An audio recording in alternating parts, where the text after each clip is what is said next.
"It's my house now, old man," she shouted from the porch, loud enough that the words seemed to echo off the maple trees lining the yard, and I remember standing there on the gravel driveway thinking how strange it was that a sentence could feel like a door slamming inside your chest. The screen door rattled behind her when it swung open too hard, that loose hinge whining the way it always had. I'd meant to fix it years before but never quite got around to it. Funny the things you notice when the world suddenly tilts. It was late afternoon, one of those long amber hours when the sun stretches shadows clear across the yard. The grass looked almost golden. The wind had picked up a little, moving through the tall trees along the property line with that soft rushing sound like distant water.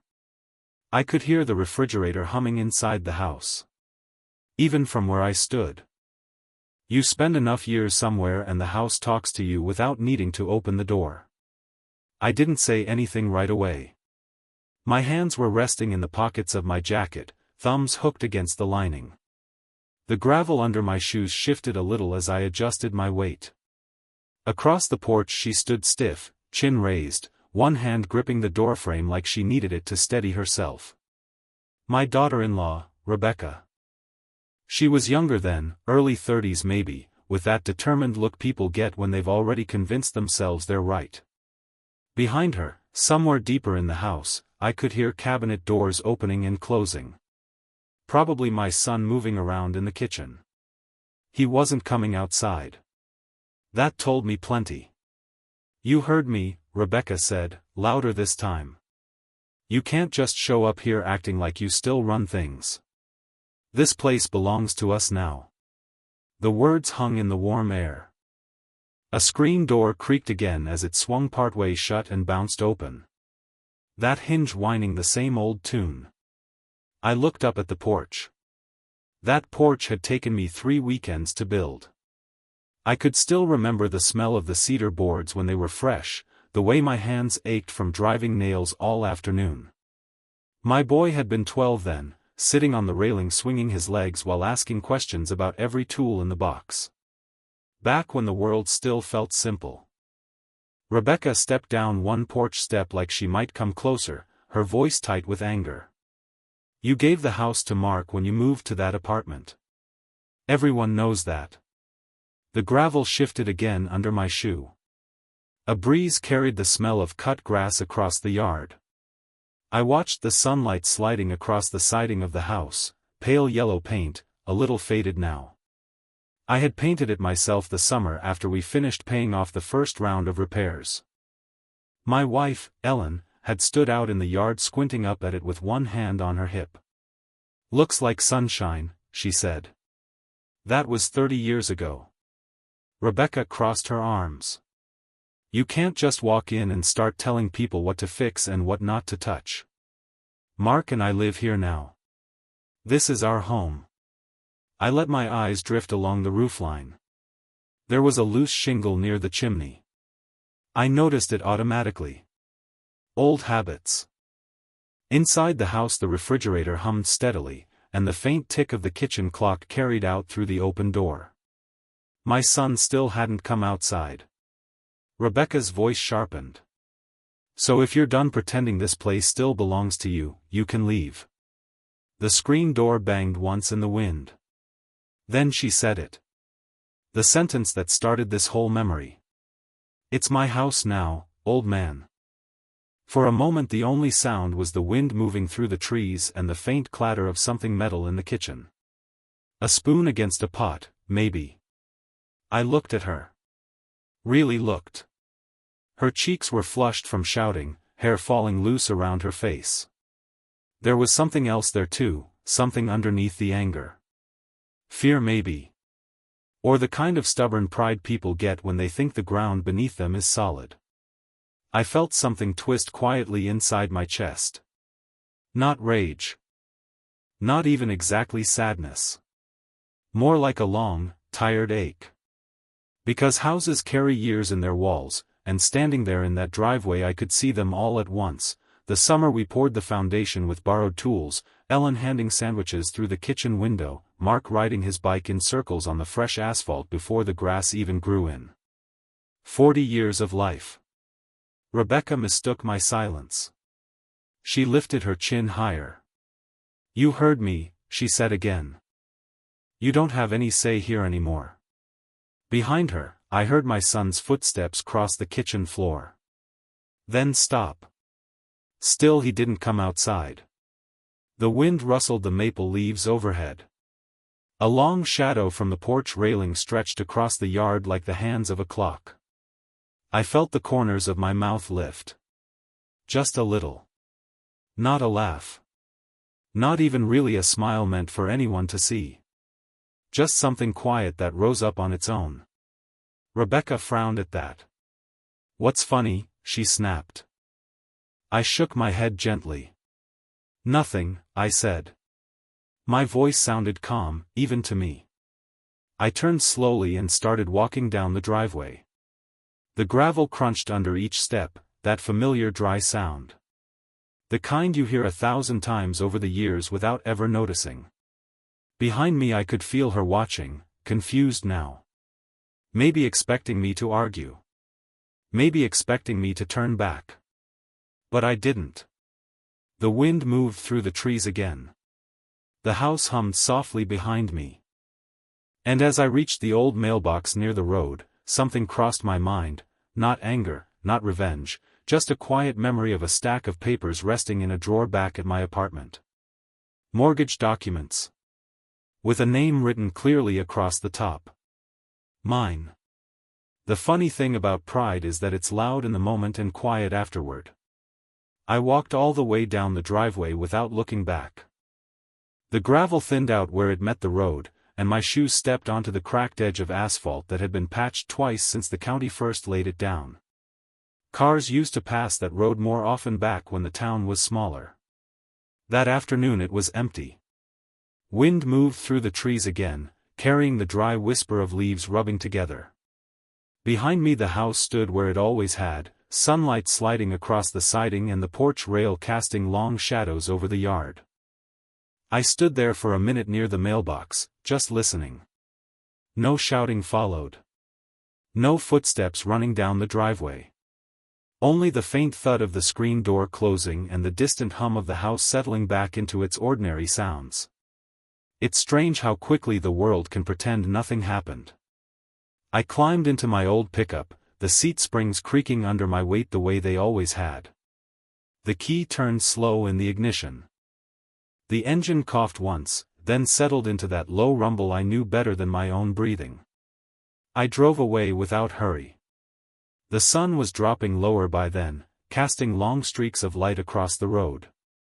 Fields on either side rolled past in quiet rows of late summer grass, the air holding that dusty warmth that lingers right before evening cools things down. I remember thinking, not about the argument, but about Ellen. She had always been the calm one between us. When Mark was a teenager and slammed doors over something small, curfews, homework, the usual storms of growing up, she would wait until the noise passed before saying anything. Sometimes she would pour 2 cups of coffee and sit at the kitchen table until he wandered back in. "You don't win family fights," she used to tell me. "You outlast them." I pulled into the parking lot of the apartment building just as the sky started softening toward evening. It wasn't much of a place, but it was quiet. A few brick buildings facing a little patch of grass where someone had planted a tired-looking oak tree. Inside my apartment the air was still. The refrigerator hummed softly, a smaller hum than the one back at the house, but close enough to make the memory linger. I hung my jacket on the chair near the door and walked over to the kitchen table. A small lamp sat there with a yellow shade that warmed the room when it was turned on. Beside it was a drawer.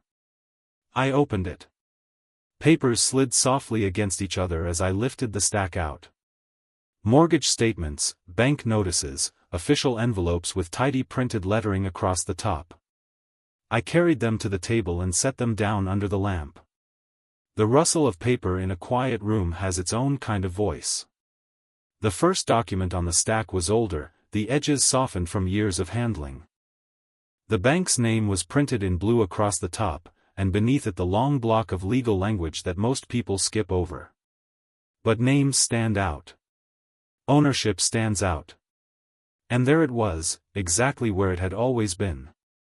My name. When Mark and Rebecca moved into the house a few years earlier, things had seemed simple. Ellen had been gone almost a year then, and the place felt too large for one person rattling around inside it.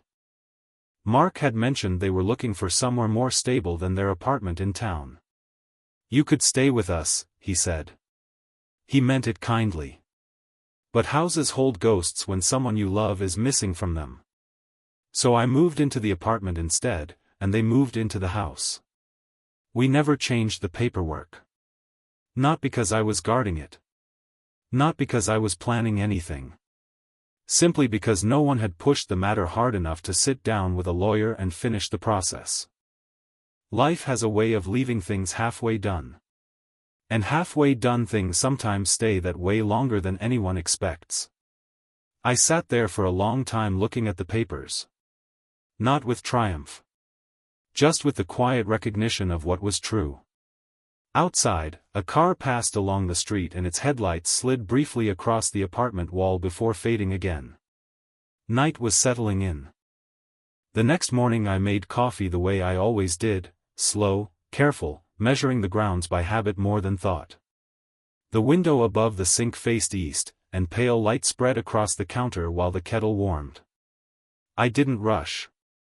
I called the bank mid-morning. The woman who answered had a steady, professional voice. She asked for the account number, confirmed my identity, and pulled up the file. "Yes, Mr. Turner," she said after a moment of typing. "You're listed as the primary holder of the mortgage." Primary holder. Such an ordinary phrase. I explained, calmly, that the property was currently occupied by family and that I wanted to begin reviewing the loan status and documentation. Nothing dramatic. Just the kind of administrative conversation that happens thousands of times every day. Forms would need to be updated, she said. Statements reviewed. If ownership transfer was intended, signatures and legal filings would be required. Paperwork. Quiet steps. Nothing like shouting across a porch. A week passed. Then 2. I didn't call Mark during that time. I figured he knew the conversation with Rebecca had gone badly enough without piling more noise on top of it. But paperwork moves slowly and steadily once it starts. A certified letter arrived at the house from the bank requesting confirmation of occupancy details. Another followed outlining the structure of the existing mortgage and the absence of any finalized transfer. Banks like clarity. Rebecca called first. Her voice sounded smaller through the phone than it had on the porch. "There's a letter here," she said. "From the bank." I waited.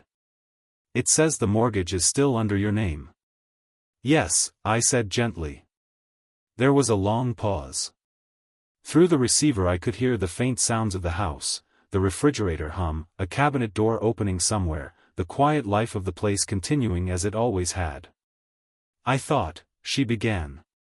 Then stopped. People often realize things slowly once anger has drained away. "I didn't know," she said finally. "I know," I replied. Another pause stretched between us. I could almost picture her standing in the kitchen with the letter in her hand, sunlight coming through the window above the sink just like it always had in the afternoons. "I shouldn't have said what I said," she added. "No," I said softly. "You probably shouldn't have." But there was no sharpness in it. Only truth. A few days later Mark came to visit the apartment. He looked older than I remembered from the porch that afternoon. Worry has a way of doing that to a man. We sat at the little kitchen table with 2 cups of coffee between us. He ran his hands along the rim of his mug before speaking. "Rebecca thought the house had already been signed over," he said. "I figured." He sighed. "I should have checked." "Yes," I said again. Silence settled between us for a minute. Then he looked up. "Are you going to take the house back?" The question hung in the room like a fragile thing. I leaned back in the chair and looked out the window where the oak tree's branches moved gently in the breeze. That house had held my entire adult life. Every board, every nail, every corner carried years of work and love and mistakes and forgiveness. But a house is only a structure. What matters is what people learn inside it. I'm not taking anything, I said after a moment. But the paperwork needs to be done properly. Mark nodded slowly. We'll fix it, he said. And eventually we did. Lawyers drew up documents. Signatures were placed where they belonged. Ownership transferred the way it should have years earlier. Rebecca never shouted like that again. Sometimes when I visit now, because they still invite me, and I still go, the porch step creaks under my weight the same way it always did. The screen door still complains a little when it swings open. The refrigerator hums in the kitchen. Wind moves through the maple trees along the property line. And occasionally, when late afternoon sunlight stretches across the yard just right, I remember that moment in the driveway, the gravel crunching under my shoes, the sound of her voice ringing across the porch, the quiet smile that rose before I turned and walked away. People think dignity is something you prove in the moment. But most of the time it's something you carry quietly until the moment passes. And the truth is, the calmest step down a gravel driveway can echo a lot longer than the loudest shout across a porch.